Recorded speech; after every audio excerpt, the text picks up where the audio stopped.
কি? আমরা কেন আমাদের গহনা দেব? তোমার ব্যবসার লস হয়েছে, সেটার টাকা তুমিই জোগাড় করো। দাঁড়াও, আমি এক্ষুনি তোমাকে আমার গহনার বাক্স এনে দিচ্ছি।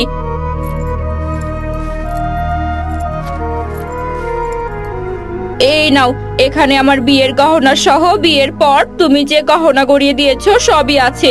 এগুলোতেই হয়ে যাবে, তাই না? না হলে এগুলোই নিয়ে যাও।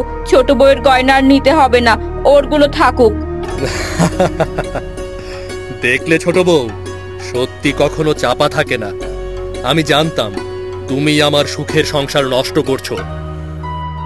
মানে কি বলতে চাইছো তুমি? কাল রাতে যা করেছো সবই আমি দেখেছি। কি কি দেখেছেন আপনি? এই যে তুমি সাদা গোলাপটাকে কিভাবে তোমার নেল পালিশ দিয়ে লাল করে সকালে সেটা আমাকে দেখিয়েছো।